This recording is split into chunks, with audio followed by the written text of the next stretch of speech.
hold on. Somebody has an opinion over here. I've got my cat at the back there. She's marrying, trying to get in as well. My cat comes into the interviews. Let me just get her. Come here. Come here, Winter. What's your favorite 3 albums, Cat? Look at that. He's going to get his kitty. Look at that. A friend. Friends. This is Tabitha. She often makes an appearance. Oh, what a pretty cat. She's amazing. Yeah, they're great. The chain, though. Little bugger. No, they're beautiful. Just mostly, what do they call that? Norwegian forest cat. But yeah, I always get boy cats. They seem to be the most affectionate. I like well, Tabitha's a girl, and she's a little terror like your tabs. I've got Dio, Tabby James Dio. He's the old cat. He's the old cat, but he doesn't come in. He's a bit shy.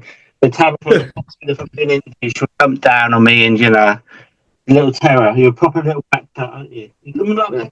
Yes. Oh, beautiful. We love them. We love them. Yeah, absolutely.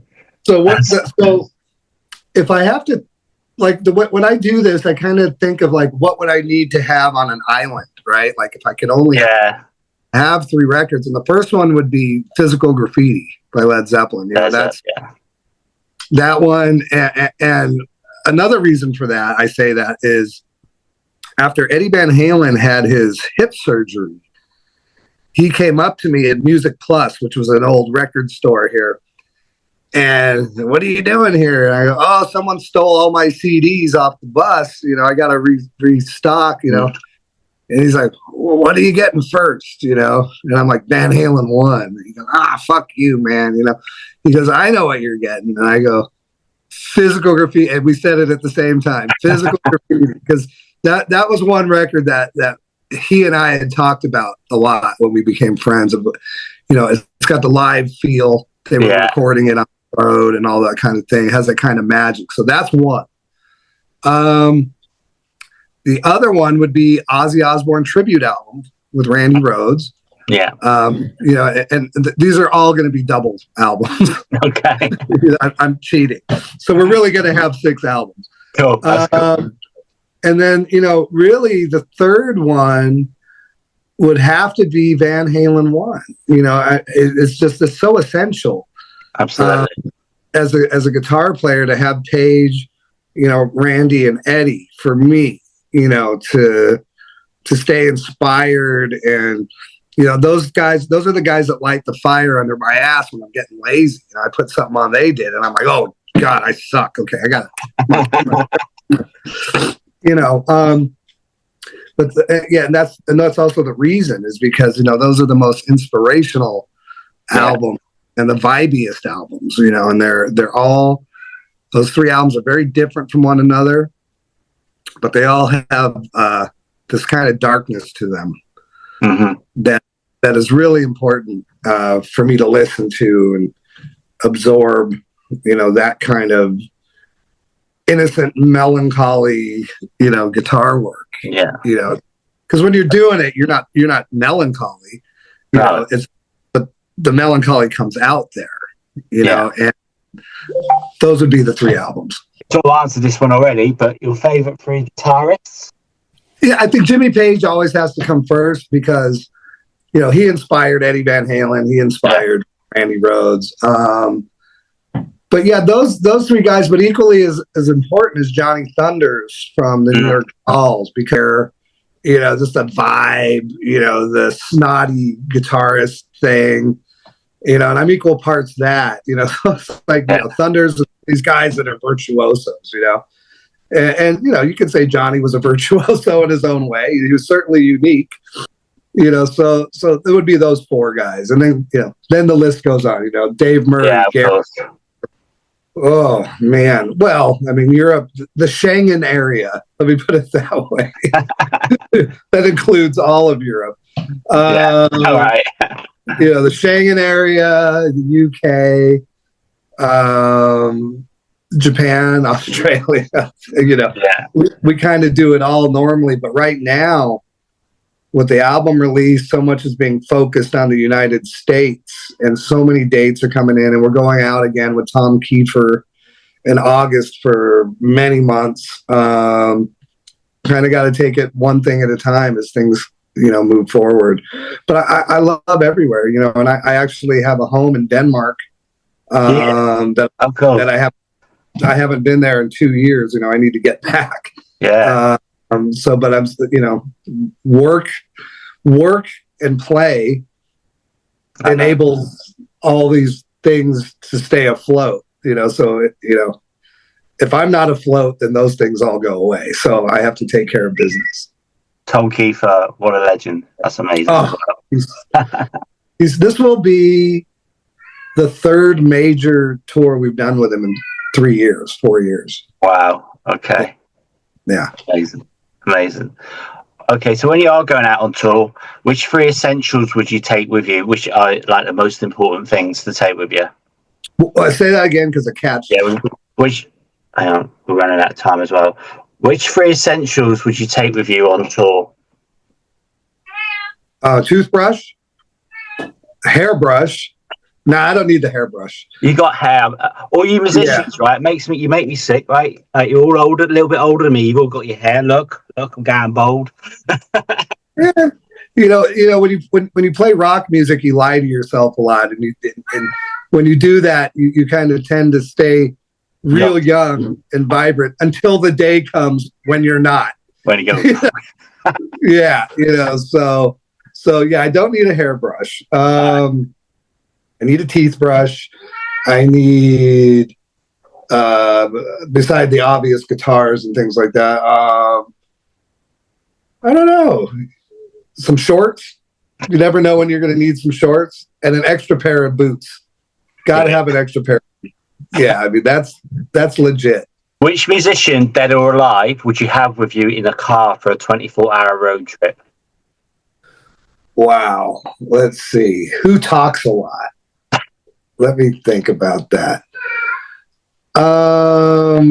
Rudy Sarzo is a great traveling companion. Right.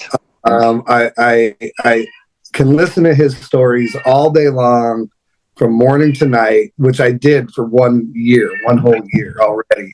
But I would love to. I could handle that. Probably Woody Guthrie, if he was still around, because his point of views and his intelligence and education on all things worldly, I think would be really interesting to me personally, and I'd love to have that. And then I would have to say Glenn Johns, Andy Johns' older brother, the producer, because not only did he record so much music, but he was a bit of a big mouth back when he was young, working with everybody, the Beatles and the Stones and Zeppelin and Hendrix and all that, that I want to know everything he did, I would like for him to tell me everything he did, warts and all. So yeah, Rudy Sarzo, Glenn Johns, and Woody Guthrie. Amazing. So next one. There's a song about your personality, like a made-up song. What would it be called? Say it. If there's a song that summed up my personality? Yeah, like a made-up one, though. Let's see. Ain't got no time for bullshit. Ain't got no time for bullshit. That would be my song. Love it. All right. Okay. So do you prefer vinyl or digital? It's an easy one. Well, okay. So there's a little bit of science behind that. The remastered vinyl that we get today is printed from digital masters. So it doesn't give you the full analog experience of recording things through machines, onto other machines, through machines, and then cutting the wax from the analog tape through what's called a summing mixer, which gives you this really wide stereo sound, harmonic distortion, dynamics, all these things. Yes, I prefer my old records. Old vinyl, proper vinyl. To anything digital because it's bigger, it's warmer, it feels more like, for example, Eagles' Greatest Hits Volume 1. When I put that on my turntable, it feels like I can walk in between the keyboards and the guitar and the bass and the drums, and I can place where all the singers are in the mix and just kind of like walk right up to the speakers. And Van Halen 1's a lot like that too. So yeah, I prefer old vinyl, or if we do vinyl, but it's off digital masters like everybody else. But I would love to be able to, I have the technology here to do it properly, but nobody's going to pay for that. Fair enough. Well, vinyl's quite expensive now as it is, isn't it? And yeah, it's not the same as back in the day. Yeah, totally. All right. But I'd still rather have this record than absolutely. 110%. Yeah, totally, man. Yeah. It's in your hands. It's the whole package, isn't it? Yeah, that's the thing, is it's like I bought this, you know what I mean? Like it's tangible. I own it. Yeah, exactly. I mean, somebody could steal this from me. Nobody could steal your digital files, because you just get them back. You know what I mean? Absolutely. Okay. Is there a particular song from the 80s scene that you wish you had written? That I wish that I had written? Yeah. That's a really good question. Trying to think. There's so much great stuff then. What is? Oh, I think this is 90s, but it's still. I love that song "You" by what are they called? I think they're a Seattle band.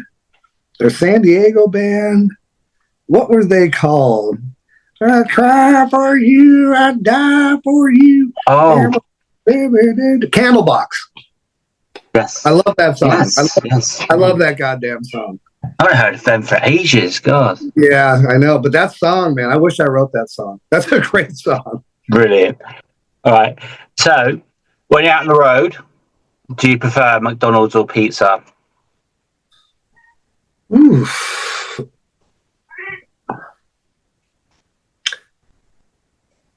I think pizza, you have more variety and different things. But ashamedly, I love McDonald's. When I was married to my mate. Oh, really? when I was married to my Danish wife, moved to Denmark, and when we were living here, I took her to to Jack in the Box, because they have these mystery tacos. Right. I said, I go, you can't say you live in LA if you don't have these tacos. And so she goes, okay, I'll eat the tacos. So we went over, got them. She took one bite and she's like, what is this? Nobody should be eating this. And I go, give me those. And I ate them, right? So we got over to Denmark, and there's a McDonald's about a mile from my place. Yeah. And I would sneak out. I would like sneak out. And the thing about it is that McDonald's over there, they have tons of regulations. You can't use weird meat. You can't, what I mean? So it's really good. It's really, really good. And I would eat it. And if I'd be home like 20 minutes late, she always knew. You went to McDonald's. You went there, didn't you? Yeah. I did. She would just look at me like I was the devil. And be like, sorry. Hey, this is Tracii Guns from LA Guns. Watch Seb 666 and it will rock your world.